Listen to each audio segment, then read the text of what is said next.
And we're live. Welcome everyone. Thank you for stopping by. You may notice my lack of hair. It was time to cut my hair at home with the trimmer since I'm in quarantine. And I thought I'd have some fun with it. So I did a full Mr. T, like a white band. And I thought, I kind of like it, but it's a bit too much. So I trimmed it down. And I don't know. It's different. Well, I'll probably take it off in a few days, but we'll see.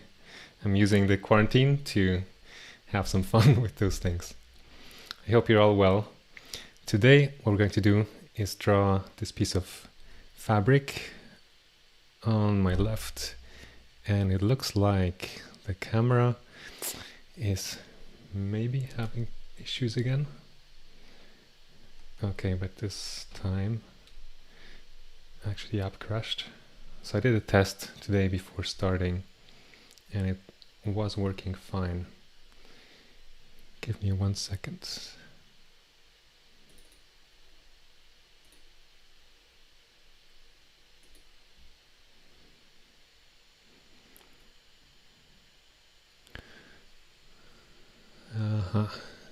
Okay.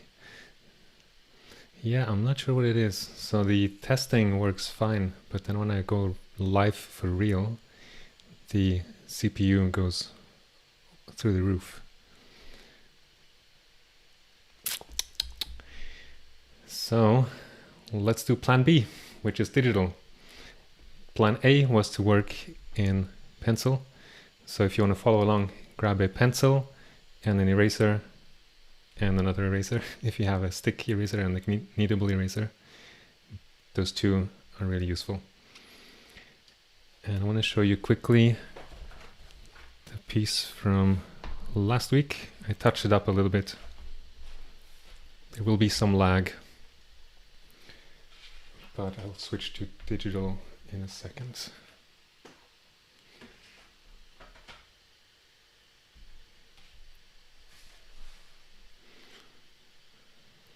Actually, let me catch up. There we go.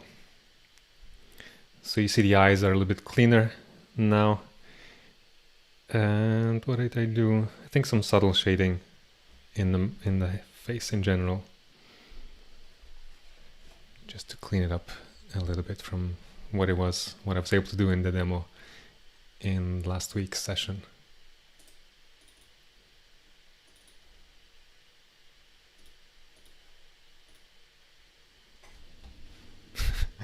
Sorry, there we go. That's better cropping. Okay, so my fabric study was supposed to be right here next to the kit, but since this lag is still an issue, I'm gonna switch to Photoshop. So give me 1 second.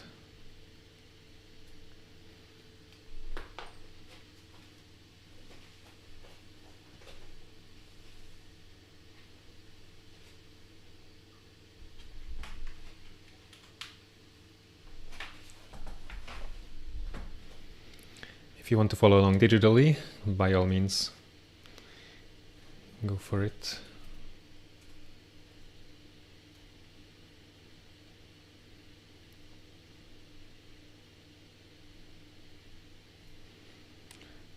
Okay, so here are a few examples.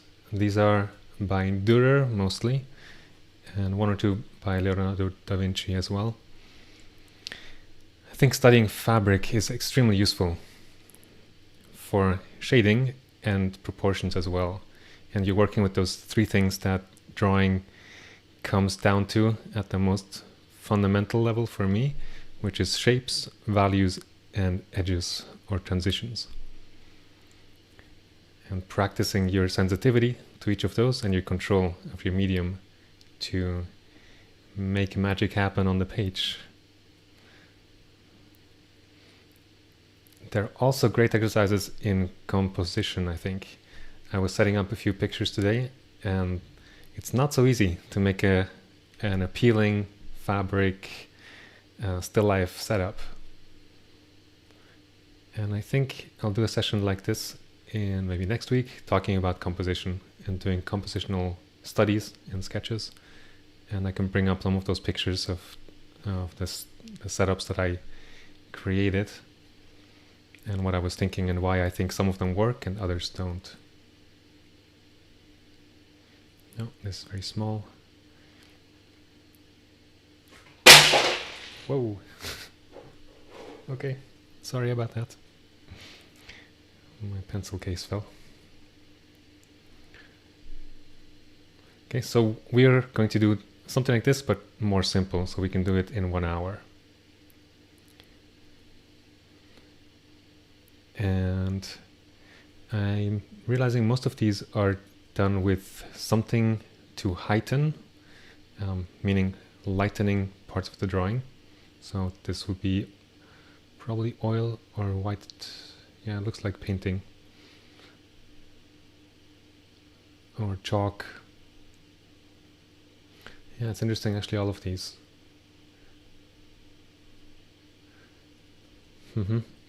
So if you're working digitally, we're going to darken the paper value. If you're working on paper, well, you're doing a drawing on white, which is fine as well. So the reference that I liked best was this one here.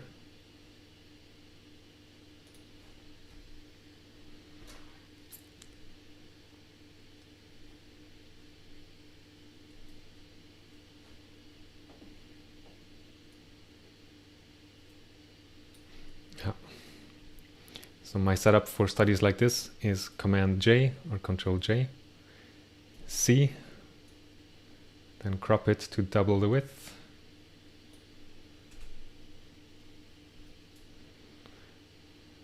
Then we can fill the background with whatever value we want. And my reference is on the left here on its own layer.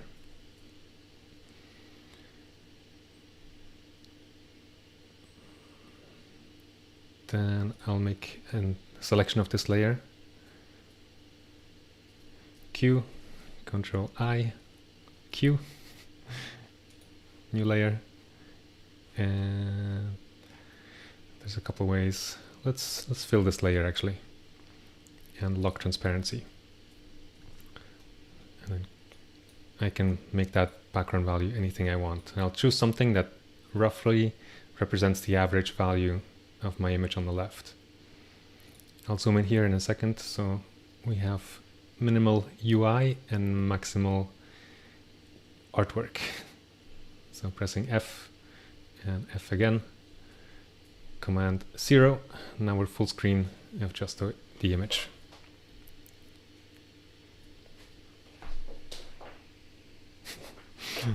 Pencils on the floor.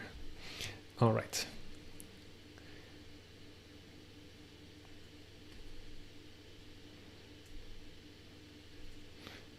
Let's see how this goes. I have a dual monitor setup right now, so my tablet is going on the whole screen. So many things to learn. This feels kind of laggy too. I wonder why this is. It might be the dual screen thing. I'm only streaming one screen, but maybe it's calculating both. I'm gonna get rid of one. Let's see, 30%. Yeah, maybe that's a bit better. Okay.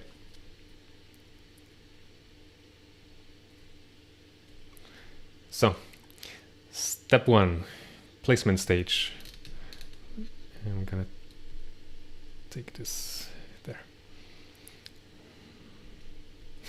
You should see my setup. It's pretty funny. Get the camera out of the way since I'm not using my sketchbook so that I can get to my keyboard. Okay. So much better. All right. Step 1, placement stage.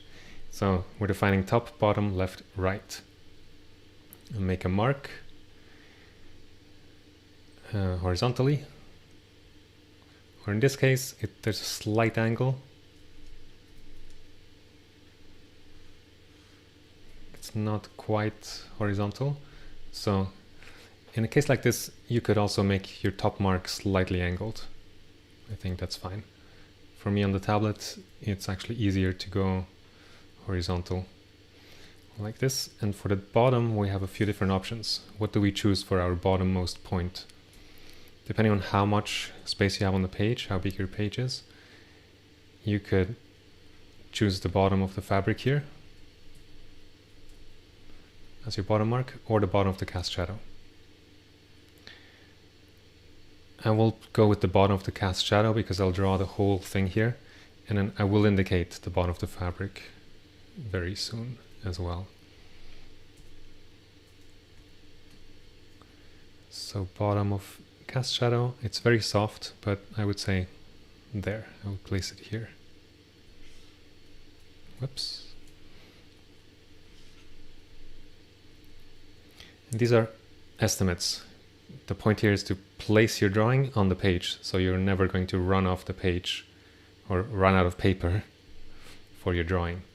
So I know where my drawing is going to fit on the page. I'll make sure that the proportions are working out. Then we have top, bottom, now left, which would be right here, the leftmost point, and right. Again, we can choose, do we want the rightmost of fabric, or do we want to have the rightmost of the cast shadow? I'll go with the cast shadow.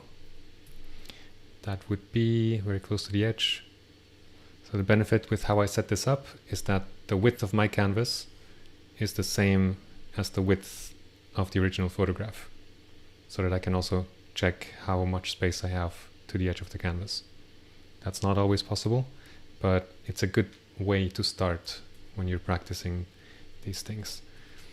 And with this drawing, we're looking for proportions. That means shapes, then values and edges, transitions.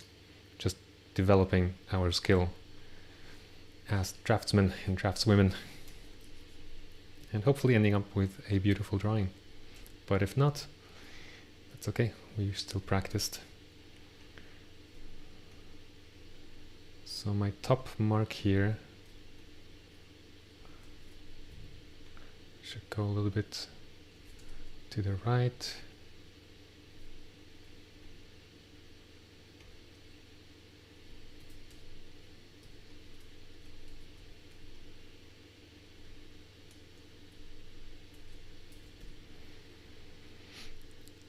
Okay, this is very abstract, but I can look for overall, does the width make sense? Does the height make sense?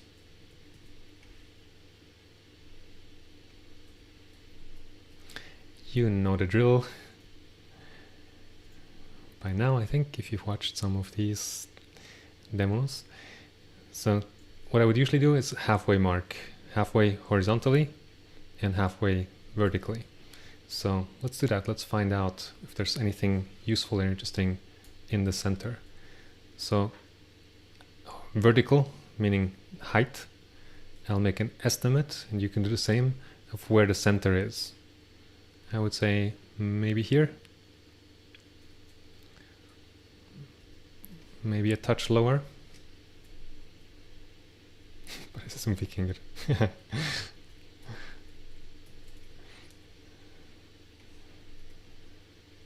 So maybe there. And before I measure, I make an estimation by eye, and I correct that estimation by eye, because that's how I train. That's how I develop my accuracy. And once I feel good about it, then I measure. And I might be off or I might be right, but I did my practice. So I'll usually use the marquee tool, the M key on Photoshop, to make a selection and then bring it up. And that looks pretty good. Nice. Got lucky. Then let's see what is here in the original image on that level. And in my mind's eye, I'm imagining a line cutting across. This is side size, where my drawing is the same size as the original image. And there's nothing really there. There's nothing at the halfway mark. The closest thing that is useful for us, because it's high contrast, is this guy here. There's also, let me do that in white, there's also this shape here, but I think the shape I circled with white is less useful because there's less value contrast, right? If you squint, this all kind of disappears and gets fuzzy. But even when I'm squinting, I can see that meeting point pretty well. So that's what I'll put in the drawing as a point of reference. So it's up from halfway a bit, and it's more on the left than on the right. So I'll place it just by estimation. This is hard. If you're doing this, if you're following along, you may notice it's pretty, like there's not much to hold on to right now. We have 5 marks in the drawing, but try your best guess of placing this. Once it's placed, you can reassess. So I know my rightmost point is here, that I also have in the sketch, and then I'm looking for this. How much higher is it than halfway? And I can scan across, and that looks good. Okay, then halfway mark horizontally, yes. I always get those confused. Horizontally, so left to right. I would say halfway mark is about here. And a small trick, if you're working in pencil, you could put one line on top of the other, like this. But if you want to move your second line, let's make this in red. If you want to move it now left or right, you have to erase, cutting through your old mark, and you're left with a choppy line. So instead of doing that, it's much better to place your guessing line above or below. So if you want to erase it, you can without leaving any, without affecting any of the lines that are already there. Okay, that looks pretty good. Making an estimation, like checking it by eye. Might have to move slightly to the left, but let's measure. Oops. And again, this might feel tedious, like, hey, we're supposed to have fun drawing, what's all this technical stuff? But these are like 5-10 minutes of laying the groundwork. And then I can jam and flow much more freely and know that the foundation is set. There are many ways of drawing. Maybe this does not suit you at all. If it's uncomfortable, give it a try anyway and see if you start enjoying it, or if you see the benefits of it. And if not, then that's fine. You can find your own methods. Okay, that is halfway horizontally. Let's see if there's anything in the drawing. Halfway horizontally.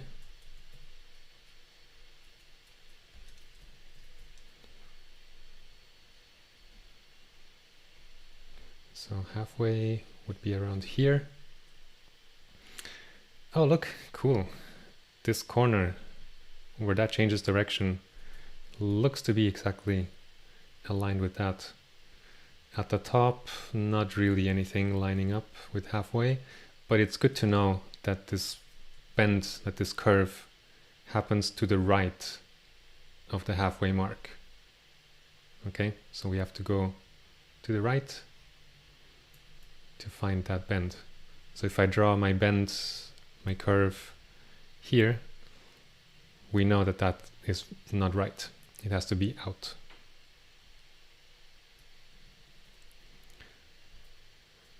Okay, so let's use that bottom part, the change of direction there. Again, estimating the height roughly.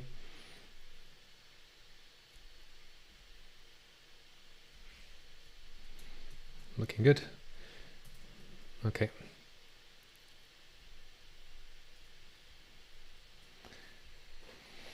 So this is a very strange drawing now. It's a complete abstract mess, right? But we have some really important things in place. So now let's go over and place things very roughly. I'm going to lighten my placement marks. You can do this with the eraser by just going over and erasing slightly. Or maybe you've kept your lines really light, which is also good. You can go on top straight away. The lines I'll draw next, I'll still keep light because it's still early in the process.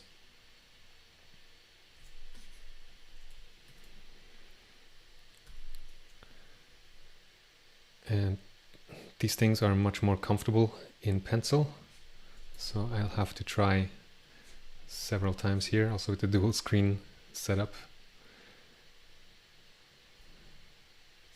I think that was actually not too bad, but I did undo already.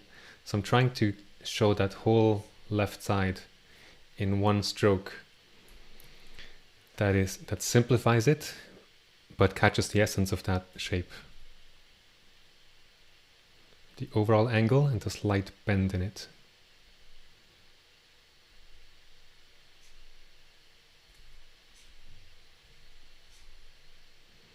Okay, I think that's about as good as I can do on the tablet here. The top, I will place a slightly inclined line as well.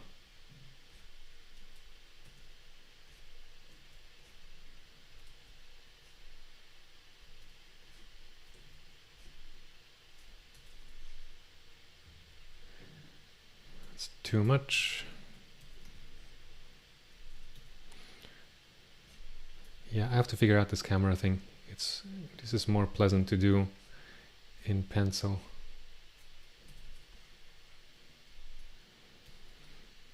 All right, then I'm going to place this outside corner here.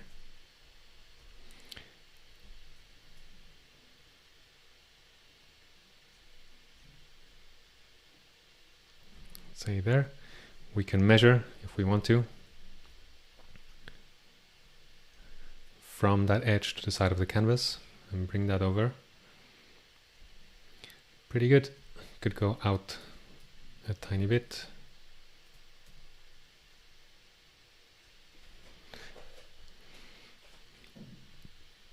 And actually we could go all the way down on that edge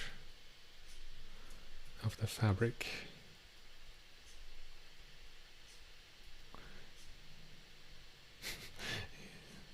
Yeah, I have like half of the resolution now on my tablet and I'm feeling it. If you're drawing in paper, make a stroke with your whole, like rotating from the elbow and one line. You can ghost a few times, ghost, ghost, ghost, and then draw the line. Or start touching the pencil very lightly to the page as you're going back and forth, and you'll see the line appear very, very faintly, and then more and more, well, darker and darker as you get more confidence about where the line should go exactly. Keep all of them light. If you look at the contrast right now between my lines and the background, keep the contrast of your lines about the same if you're doing pencil on white paper. Okay, so I'm doing big shapes now. Where else do we have big shapes? There's this one.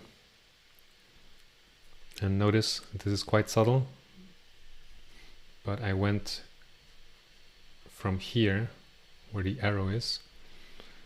Let's make a yellow arrow. Oops, not a good color. Let's go darker.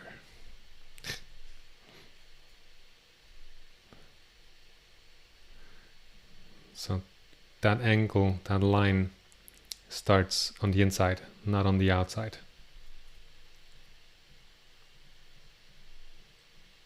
If you were to do it in the outside, no problem, you can fix it later. But it's good to notice these things early on to place them correctly. Vale.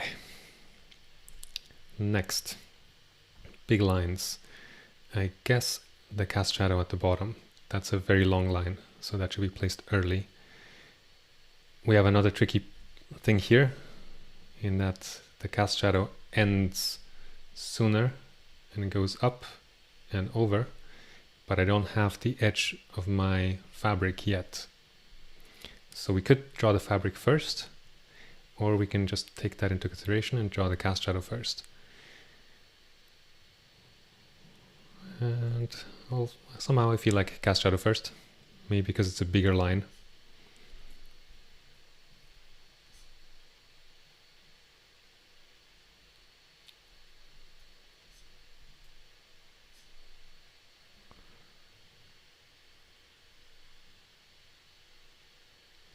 The less information you have, the more you have to imagine in your mind of where lines are going to appear later.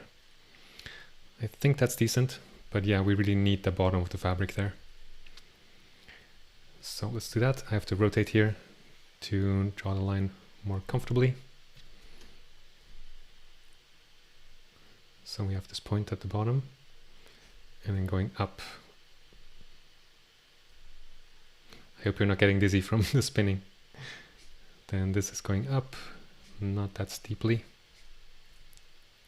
So the skill I'm using now is estimating angles.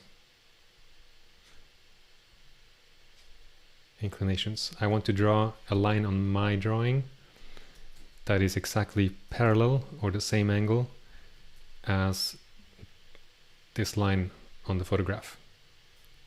I just go back and forth with my eyes to see if that's a match. And I think we got close enough. And having the bottom of the paper or the fabric in there now, we can estimate, or we can see better, the size of the cast shadow. And I think it's looking good enough as well. So what's missing is cast shadow over here, and then some of the terminator and form shadows inside of the fabric. So let's keep going so that we can start the rendering part, which will be fun.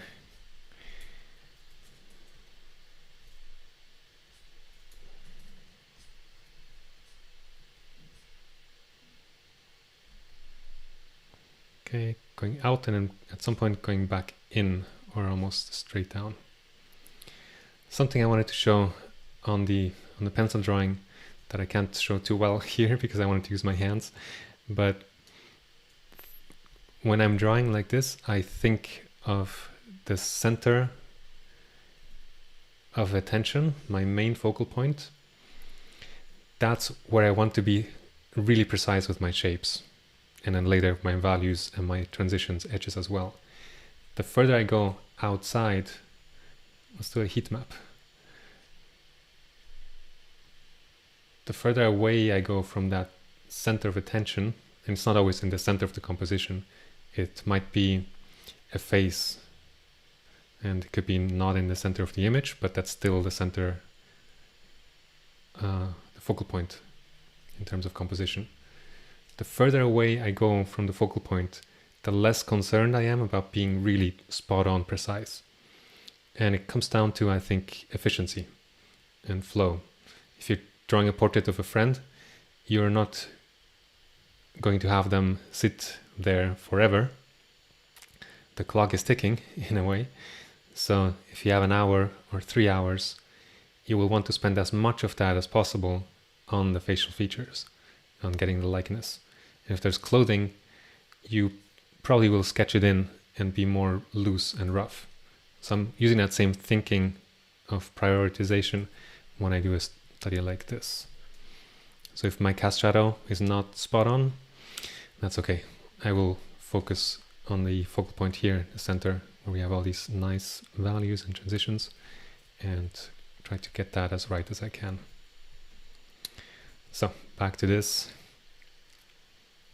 Cast shadow stops around here.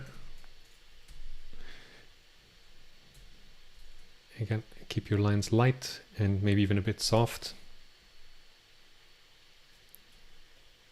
I don't want harsh, black, sharp lines here. Other straight lines. There's one big one cutting across like this. Oops, that was too dark. Sorry, too light. Too dark first and then too light.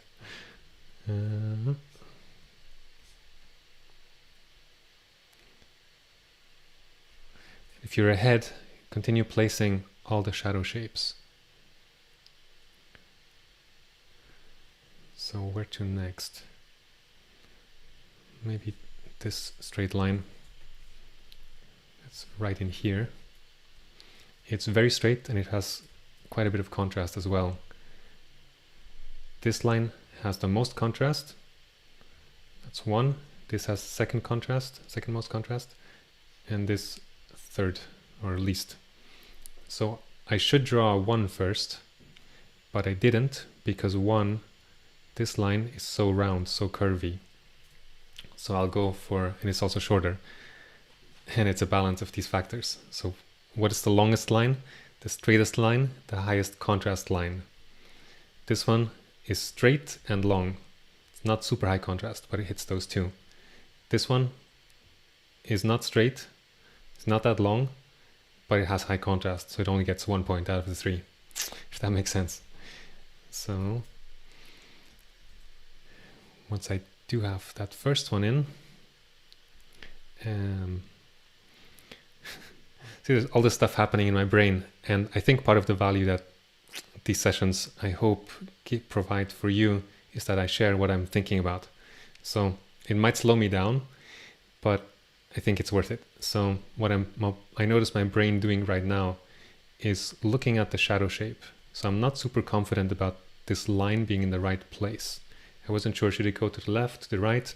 I feel in my body a bit of doubt, uncertainty. So I try to reduce that uncertainty as much as I can.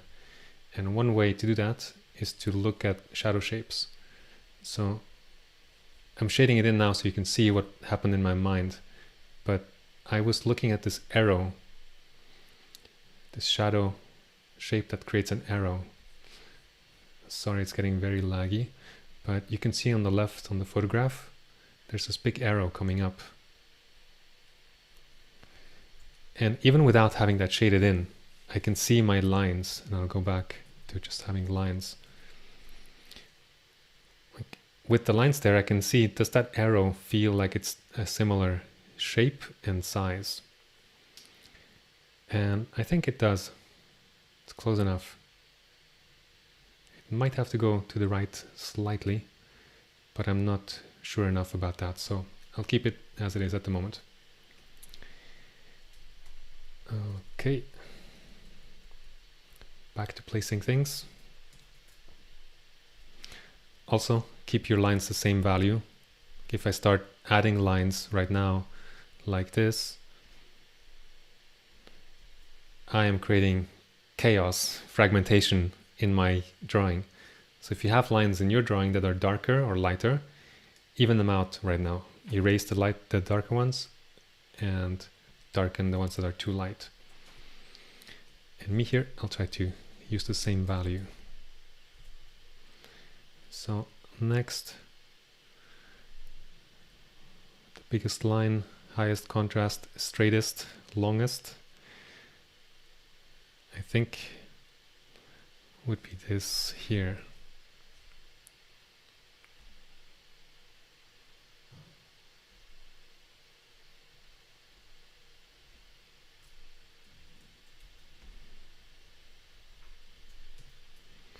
And then I'm going to place the other one that we were talking about before. And I'll go 1, 2.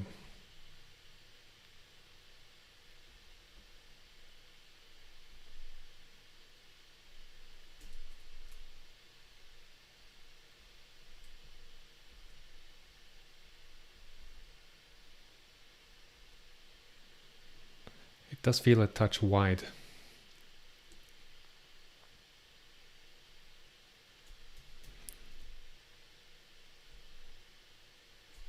So let's move it.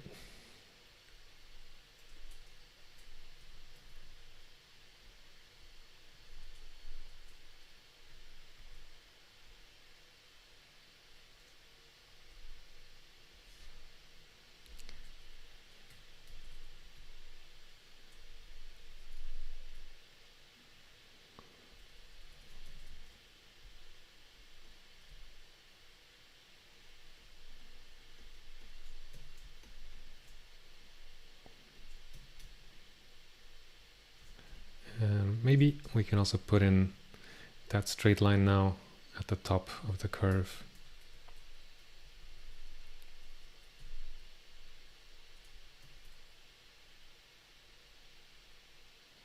So this goes pretty much straight down.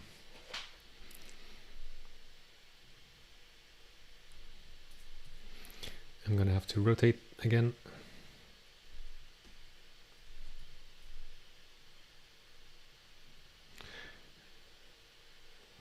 That loop is tricky. It's very continuously rounded, so I'm looking for straight segments.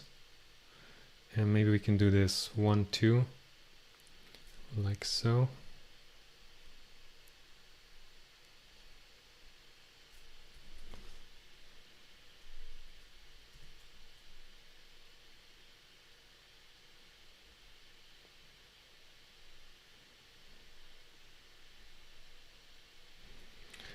Okay, so we're almost ready to shade in things, but let's finish the outline of all the shadow shapes.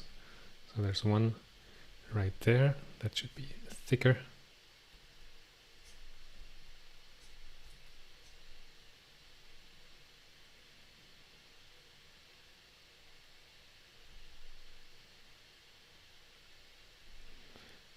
And actually this one here.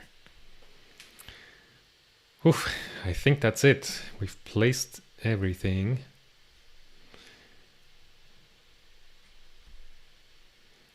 Okay, so this is the block in. All the stuff, all the elements are there, they're placed. And from here, we can shade in all the shadows. And I'm going to challenge you to do something scary, risky, which is to shade in all the shadows and lose your lines between different objects. What I mean? Here. This is shadow of the fabric. And actually let me make a new layer so we can go back after. So shading in the fabric in shadow, but then also shading in the cast shadow. And I'm losing my division line. And that's fine. We're going to find it again and it will actually help us with proportions. So do that in pencil now if you're working in pencil. If you're doing digitally, do what I'm doing right now.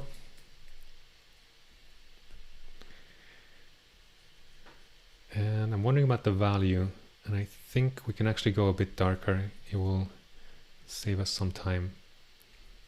Don't go super dark, especially in pencil, because this is an opportunity to redraw your drawing and correct some proportional mistakes that inevitably are there. So see, I feel a lot of resistance to go in to this side because it's so much lighter, but it's all reflected light. So this is the important thing of understanding what you're looking at. It's still form shadow, so we can get rid of it, absorb it all in the shadow. And as you're drawing your shapes, refine your shapes a bit. If you notice something is too wide or too thin or the wrong angle, correct it.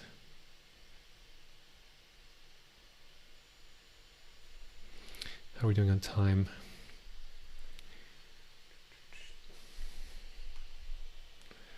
Wow, 45 minutes almost. Yeah. Maybe I talk too much. What do you guys think? Maybe you can respond in the chat. Should I do less talking and more painting?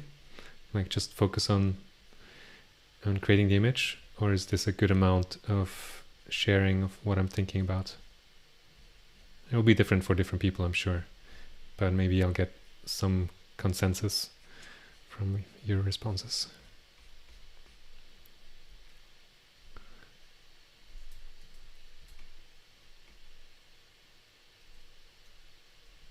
Interesting artifacting happening there.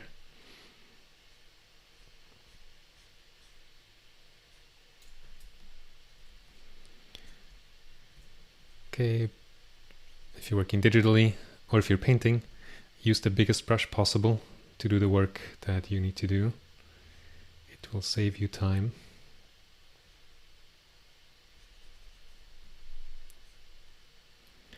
And I'm not really working transitions yet, but I'm aware of where things are really soft. And I'm careful not to make my strokes razor sharp in those places where we have soft edges.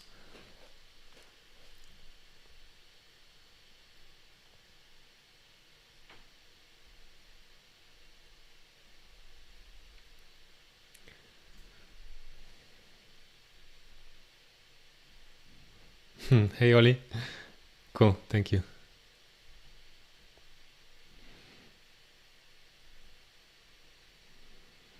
Great, thanks for the feedback.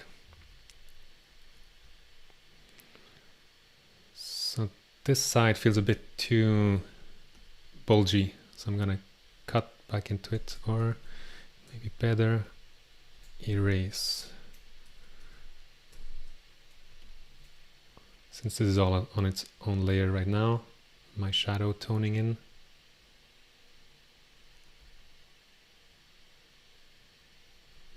Kim Jung, of course, yeah, he is fantastic. How do you mean direct drawing? I'm not sure what you're referring to.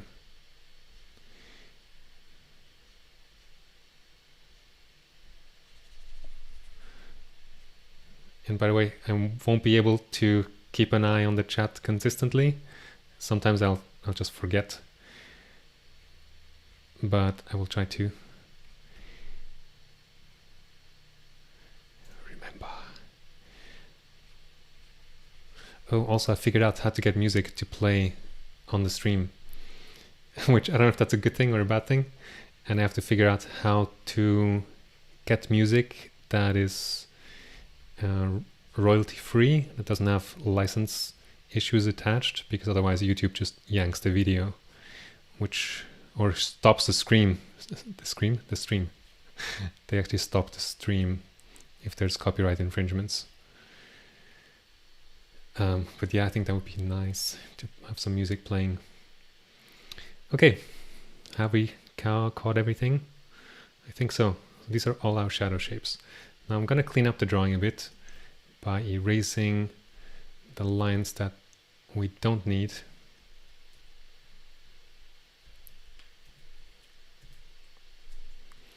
And maybe you can do the same. If you have any construction lines, you can clean them up now so that you have a very organized drawing.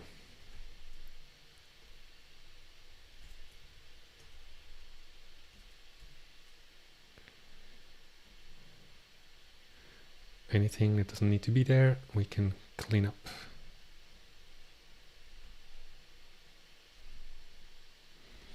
I'm looking forward to rendering. It's fun, I enjoy it.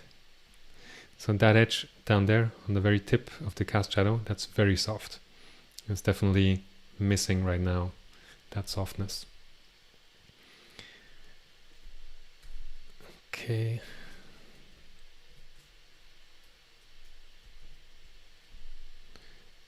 New layer. And yeah, let's go into transitions now. So we had, let me recap the stages. Placement, which I lost that was just top, bottom, left, right.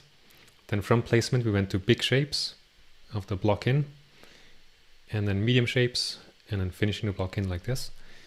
Then adding the shadow values gets us to a Notan block in, or two-tone block in. And that's a great place to start the rendering shading process. So I'm using the mixer brush that's on the brush settings here, and set it to sample all layers.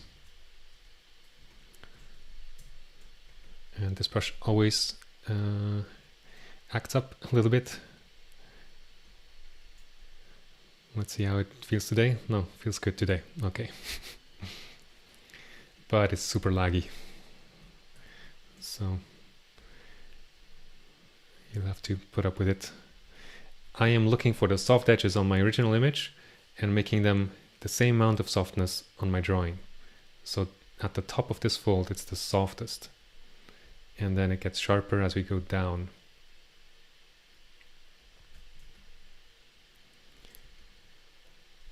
We could also paint this with a airbrush brush.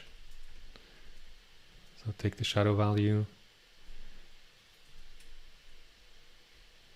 and just paint. If you want a very smooth, clean transition, that can be a good way. For places like up here, I can either go over So you see I painted in the background now. I have a clean transition because of this on the actual fabric, but I have all this mess now on the edge. So you can either do what I did and then pick the background color and clean it back up,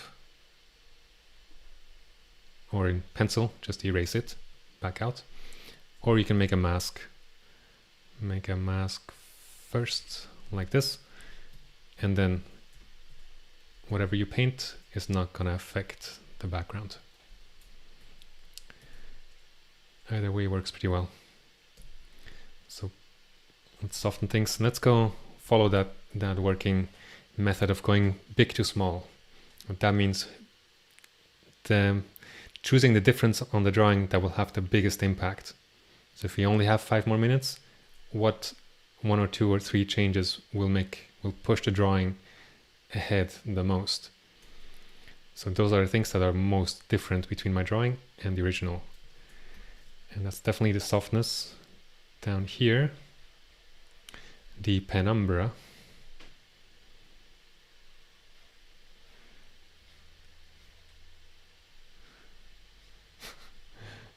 since I'm talking about what my brain is doing right now, I was debating if I should promote the shading course and what to say to do that elegantly, since penumbra is one of the things I explain in the shading course. So if you're interested in learning more about all of these things, how to use light to create form, go to theshadingcourse.com and you'll find everything I know basically about that topic there. So continuing, getting soft transitions wherever they are too sharp on my drawing.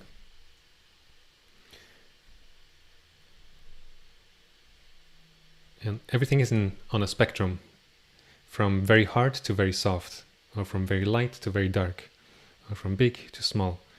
So any edge I'm working on, I'm relating it to the softest part, which would be the bottom of my cast shadow, and to the sharpest part, which would probably be, what do you think? Where's the sharpest edge in this image? It's difficult to completely separate value contrast from edge, like transition sharpness.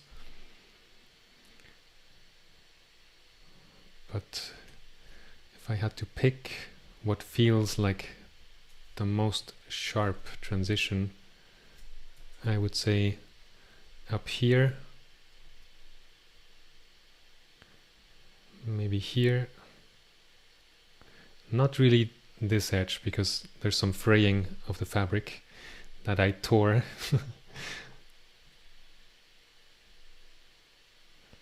Also not really here because there's some softness to it. There's a lot of value contrast here, but not the sharpest edge. So I think, yeah, those two places that I highlighted. Center point shadow edge. Yeah, I assume you're meaning this. It's definitely the highest contrast and it's probably the sharpest edge in this whole region. Yeah, it's right here, but it's not razor sharp. To prove that, I can make it razor sharp and we'll see how different it looks.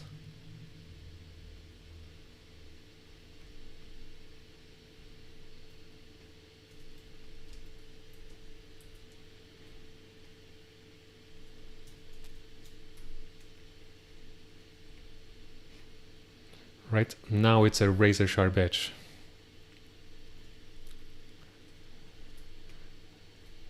And if we go before and after.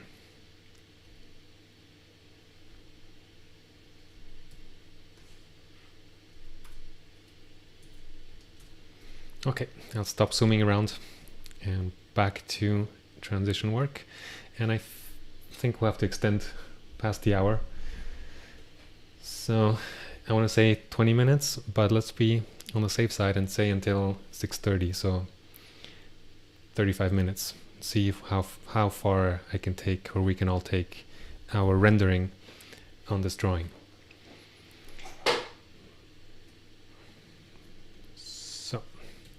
This cast shadow on the left is too sharp still, so that's what I'm going to do next. Get the appropriate edge sharpness and softness. And notice all my shadows are still one value. I'm still working in Notan or two-tone. There's no reflected light, no occlusion shadows. Just light and shadow.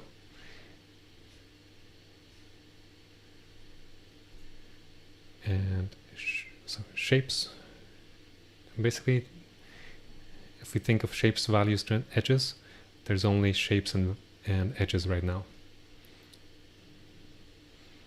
And two values, I guess.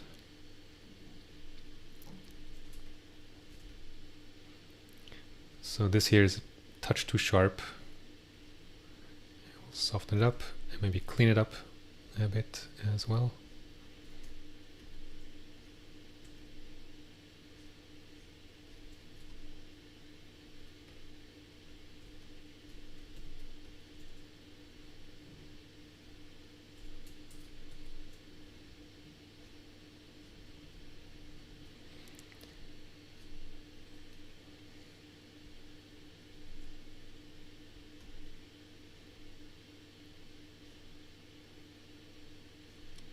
And up here, instead of bringing the dark into the light, I'm actually pushing the light into the dark more. I think that will work better, shape-wise. Hey Bien, thank you. It feels funny. In more than one way. But it's all good.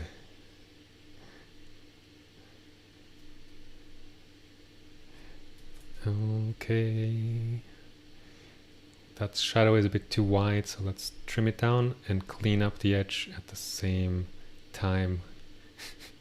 Which reminds me of last week's joke. Not that sharp. This might be hard for you guys to see, but I'm softening the right side of this shadow here. And on your drawings, just go around, make sure all of your transitions are the appropriate sharpness or softness. Work with two values and get the proportions as right as you can.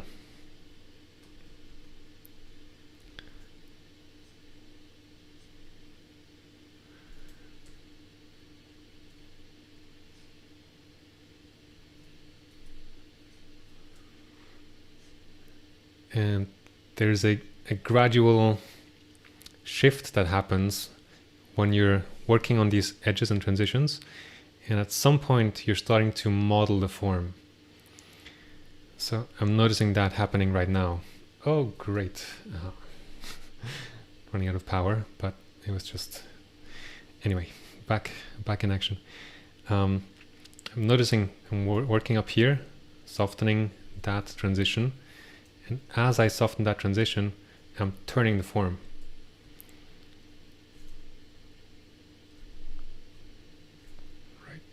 Here. I'm creating that bend. And in general, I don't want to do too much of that. Like, I'd rather stay closer to the shadows instead of venturing out too far into the lights. Because it's a good habit. You're building your drawing from general proportions to the shading modeling. Because if you need to change proportions and you already have shading on your big forms, it will be much more time intensive to fix that. So right now, for example, I'm noticing a proportional issue up here that is getting too thin, so I need to come in and widen and adjust the shape. But I think soon we were going to create that form turning.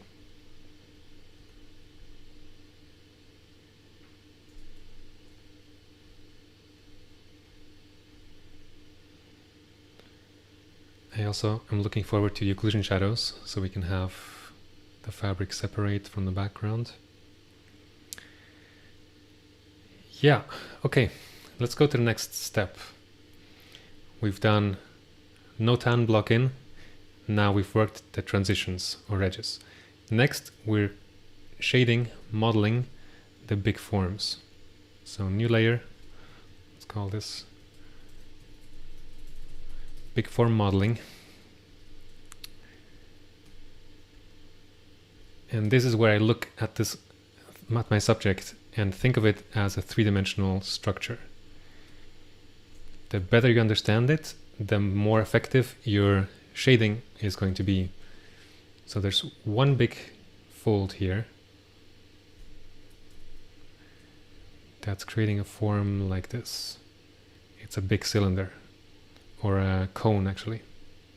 It starts large and then gets more and more pointy. What I'm doing now is just an analysis of these forms.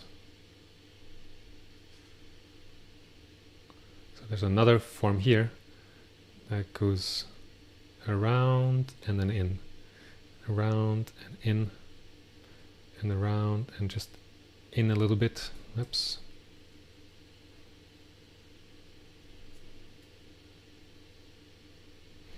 Like this. And on the right,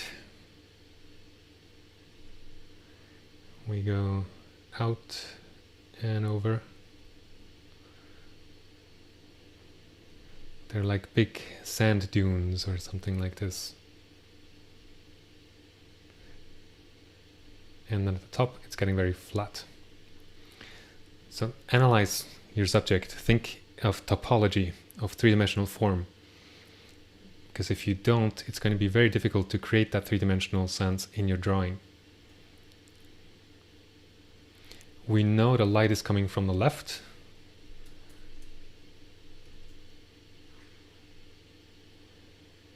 And I would say if we had a light probe, which is another concept from the shading course, it would be something like this. Heck, let's do it properly.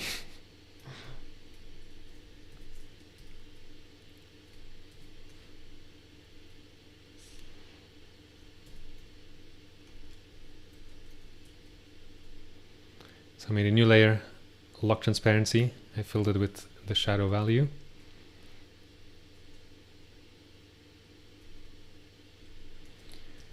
And then with an airbrush, I can create the light. Light is coming from the top left. You can see it on the cast shadow on the bottom.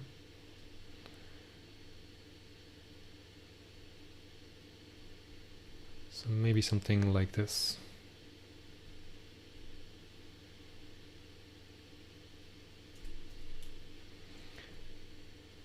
And what we're going to do now on our drawing, on our form, is add some dark halftones, some darkening to create more roundness of the form.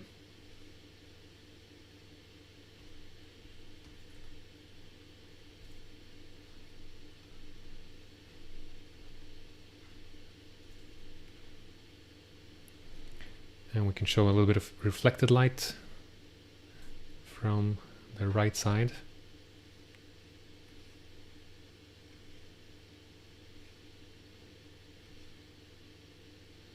Maybe something like this. So this is my little analysis of what's happening with the lighting here.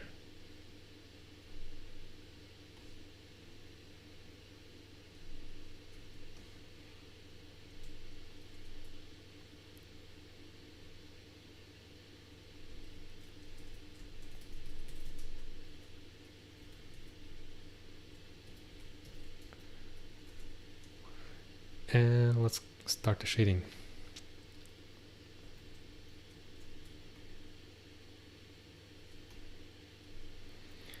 Big forms first.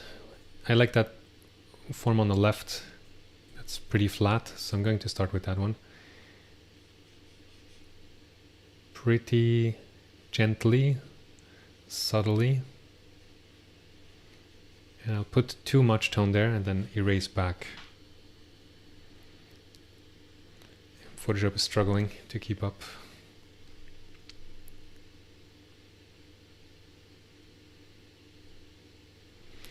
Struggling heavily.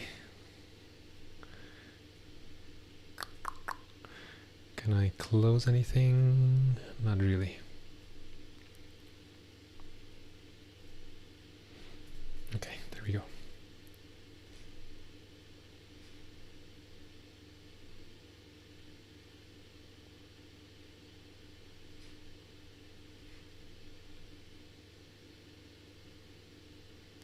Ah, you know, it might be my canvas size because I'm working from the photo reference.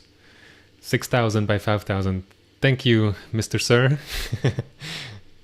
Let's go 2K.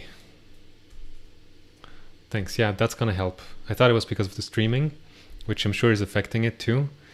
It says OBS is using 23% of my CPU.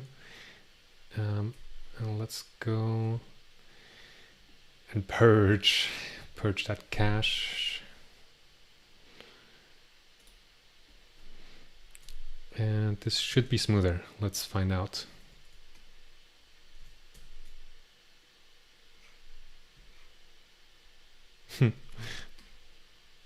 Maybe not.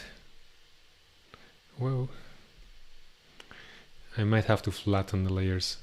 I want to keep the layer structure so you can look at it after. I can share the file or whatever. But the lag is probably not very pleasant to experience. Let's see how it goes.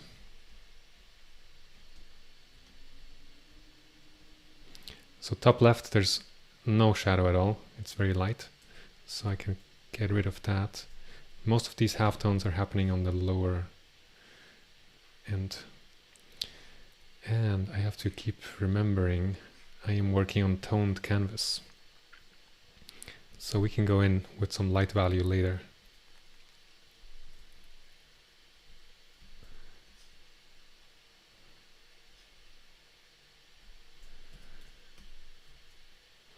So on your drawings, try to create those big volumes, those big forms, by adding darker values. What is part of this stage as well is to darken the shadows. Because right now we're working in a compressed value range. So let's do that now. And let's see if I can do it in one go.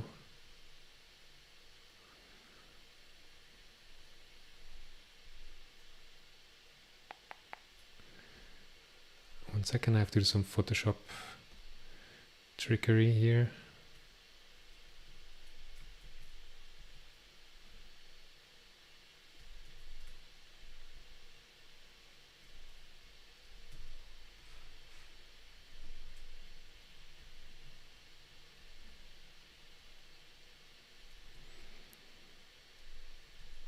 Okay, I might be able to do a level adjustment.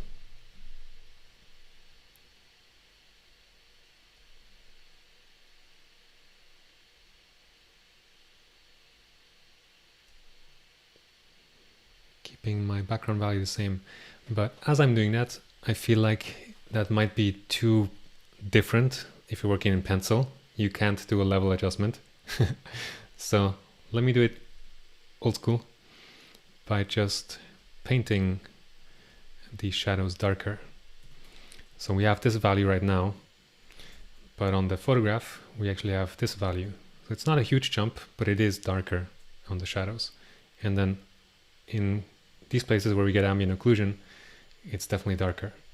We're not doing occlusion shadows yet, but we can lower our average shadow value.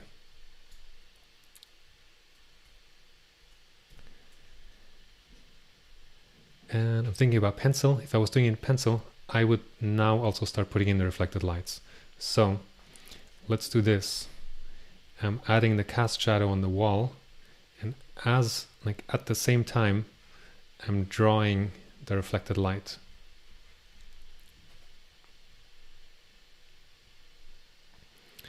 How to start a channel? Look it up on YouTube. I'm learning everything as I go. If you have a YouTube account, it's pretty easy. You can go live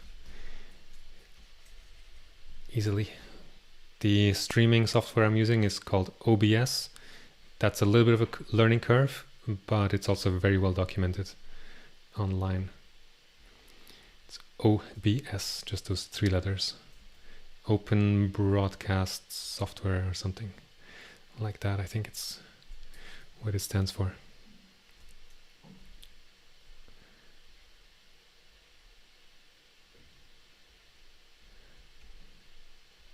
And anytime you're darkening value groups, it's an opportunity to correct proportions.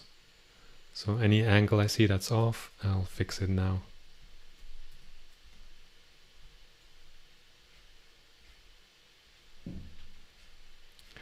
Hey, maybe something I can throw out there. I was thinking it could be fun to do an exquisite corpse together. If you don't know what that is, it can be done in any art medium, like poetry or dance even. But I think usually it's done in drawing. So I draw something, I fold over the paper, and you only see like 2 lines. And I give that paper to you, and you continue those 2 lines and make whatever you see. I think we could do something like that online, which could be super fun. But I'm not sure what platform to use. That would be convenient for you all to upload without having to make an account, and then also to download. So we can all, like everyone that's watching, can draw something, take a picture with their phone, and just upload it, and then grab someone else's artwork. And what I was thinking was just to transform it. Like if you're receiving a drawing of a dog, turn it into a car or anything that makes you think of. I think could be really something fun to do. So if you have any suggestions for what technology, what platform we could use, throw it in the chat or let me know. I'd love to try that.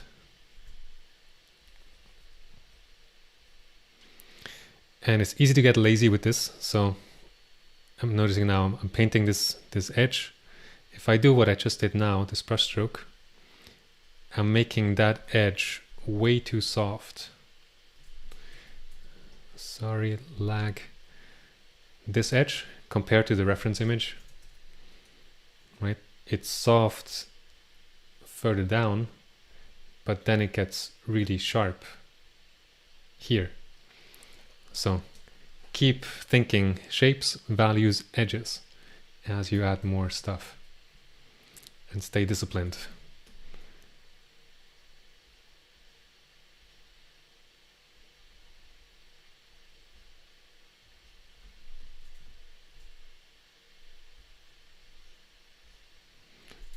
I can control the sharpness here by the brush size, or actually the sharpness or a hardness setting. If you press Ctrl and Alt and move your cursor up and down, you can control it like this, or right click and then it's the hardness setting right here.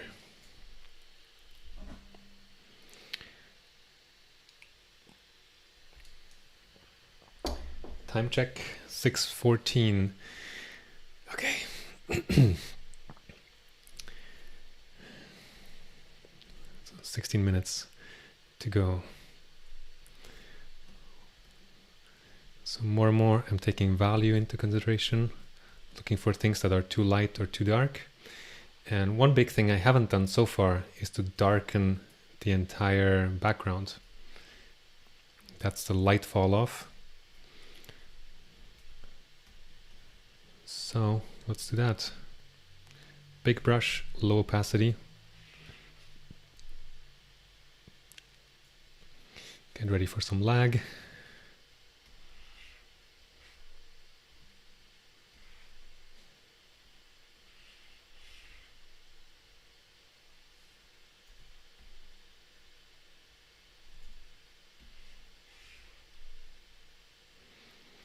And if you're working digitally, your image should look more or less like mine. And if it doesn't, it's either because of a shape issue, meaning proportions, a value issue, meaning things are too light or too dark, or a transition issue, meaning things are too sharp or too soft.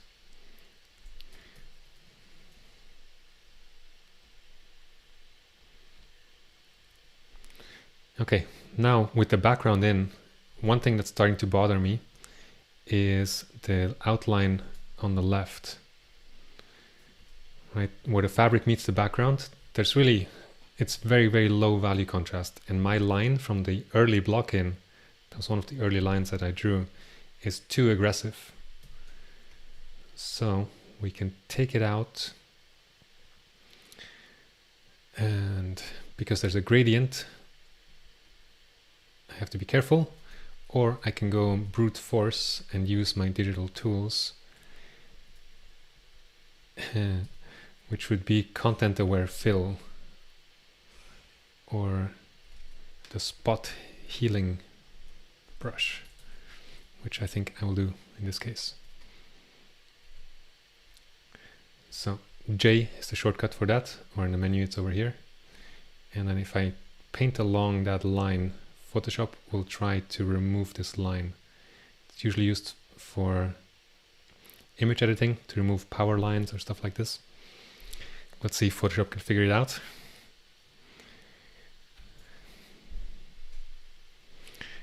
Boom, gone. So it's completely gone, and I don't want it completely gone. So I'll lower the opacity of this layer so we get it back just a touch. Beautiful.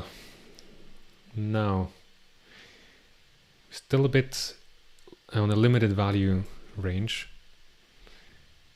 This edge should be softer. So let's go and add occlusion shadows now. That means wherever that ambient light can't reach, wherever two surfaces are getting close to each other, we have crevices like here, or underneath the fabric, where the fabric is close to the background, and also in here.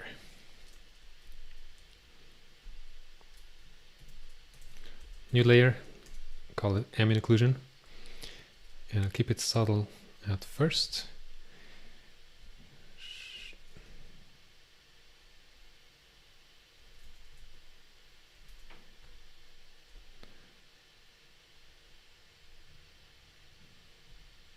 And work big to small. So I feel, as I do this, I feel a temptation to go zoom in, because there's a lot of different values going on here. There's light, dark, thin, thick, lots of shapes, but that's a danger. So I'll zoom out and do everything as much as I can, big to small. I will respect that reflected light up there.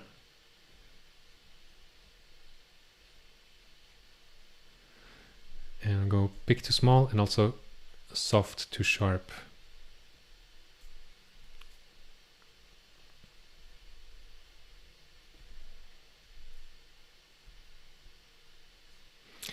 And now we are rendering. Now we're doing subtle shading.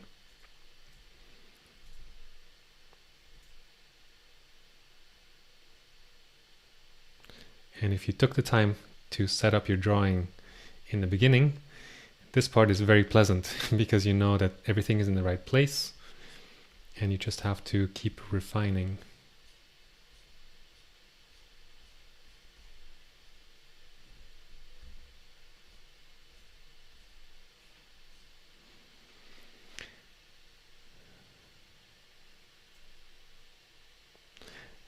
Bien, yeah, eventually you get into subsurface scattering and all that stuff. Advanced things that no one likes to study. I disagree. I love those things. Ambient occlusion, subsurface scattering, super fun. And it's super fun because for me, those things are like learning new magic spells. Right? We are magicians. We create worlds and realities on a white piece of paper. And if you know the magic spell of ambient occlusion, you can create more powerful realism. That's how I think of it. So now I'm refining my selection by pressing Q.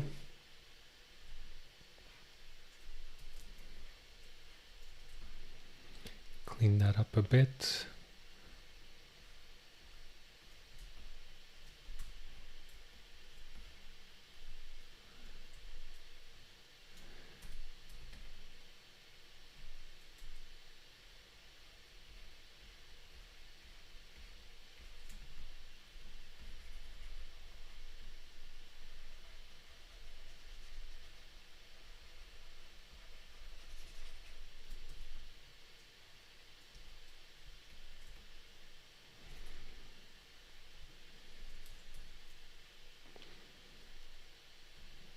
See that ambient occlusion coming in. We are widening our value range and we are adding punch to the image and realism. Let's see how far we can push it. Maybe like this.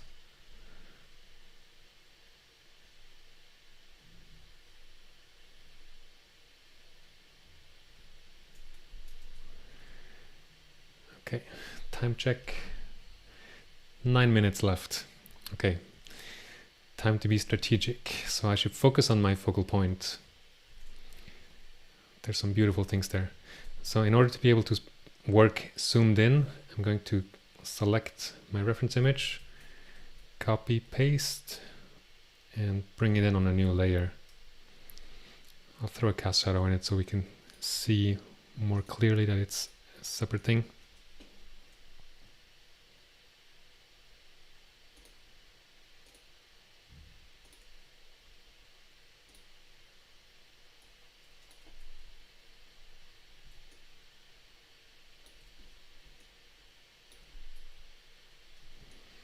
Did I raise it? No. Okay. So as I bring it closer, I can see that my bottom of the shadow shape there, that pointy tip of the cone, is a bit too low. But that's okay.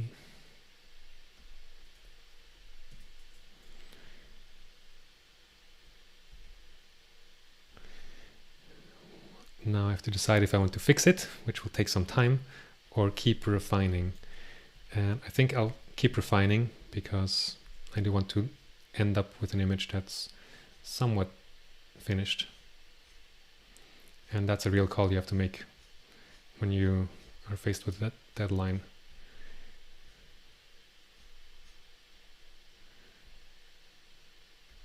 Okay, things are pretty light in there.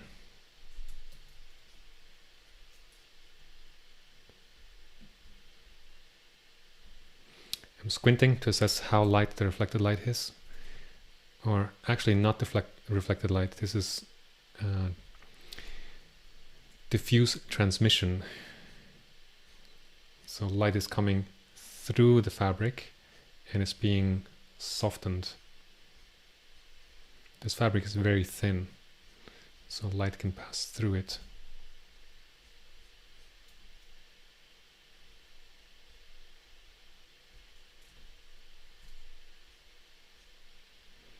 Also happening up here, and it's very dangerous to make these things too strong, too light. If I go in here and make these values really bright, then I just created a major focal point where it should not be. So zooming out helps. And I just realized as I'm working on this, I'm kind of forcing you all to work on that section as well. I apologize.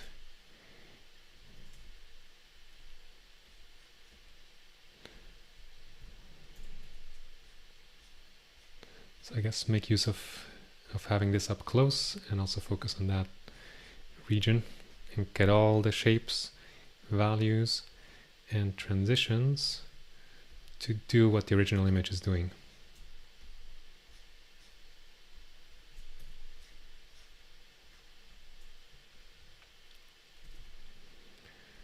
Then we have a core shadow right in here.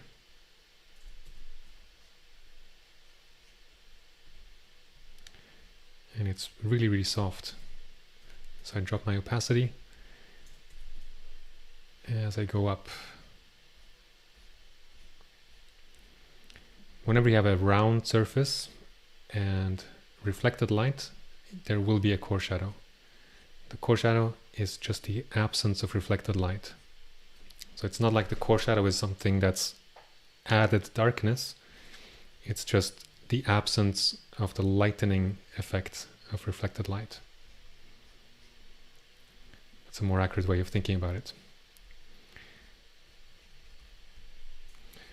Okay, zooming out. That's a bit too soft at the moment, a bit too high contrast, but it's these things in like that region that are such great practice opportunities. If you spend time to get this really right, you're going to learn a lot.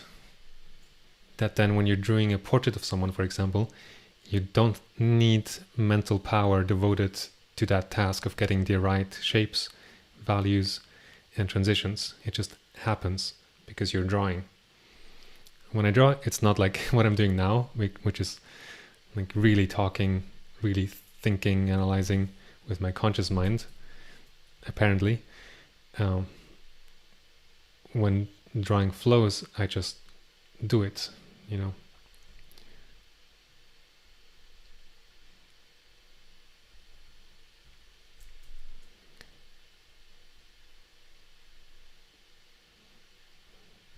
And those are the beautiful moments when time disappears because you're just fully engaged.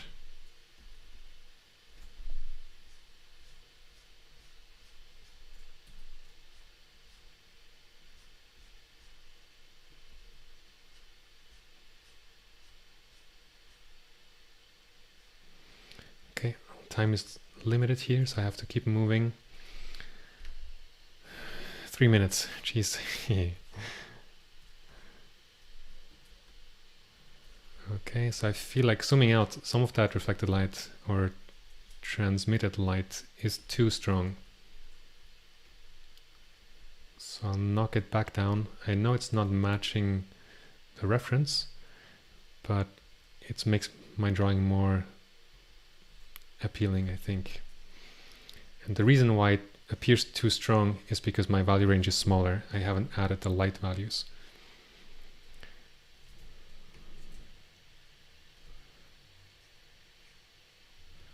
So important additions will be reflected light up here, which is very strong.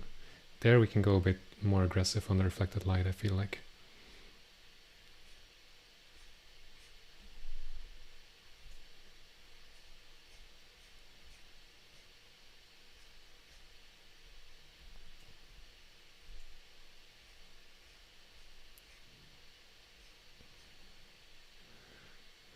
There's a shape issue here, that this is bowing out too much. It's too round. It's much more nice and sharp.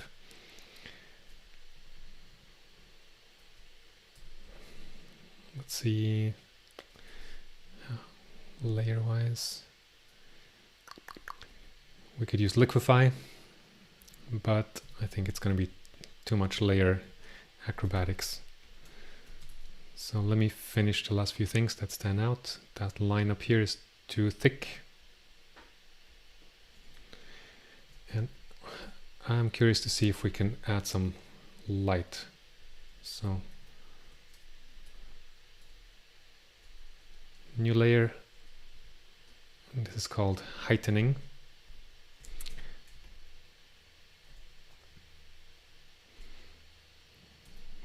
Too much, too aggressive. And it works well with hatching. So if you're doing hatching lines, it's another way to show the form. Yeah, I should have started this sooner. Here I'm not going to hatch because I can't control the brush with all the lag.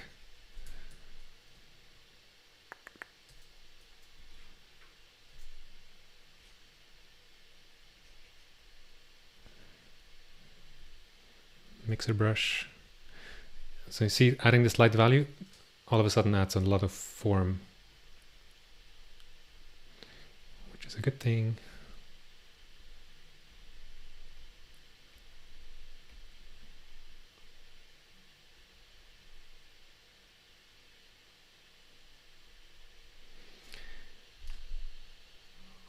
right.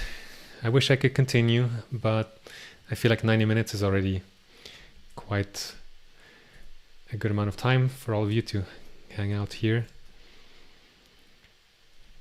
And for people to watch a recording. If you see a recording that's 3 hours.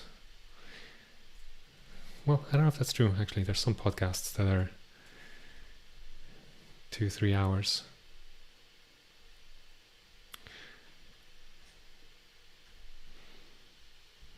But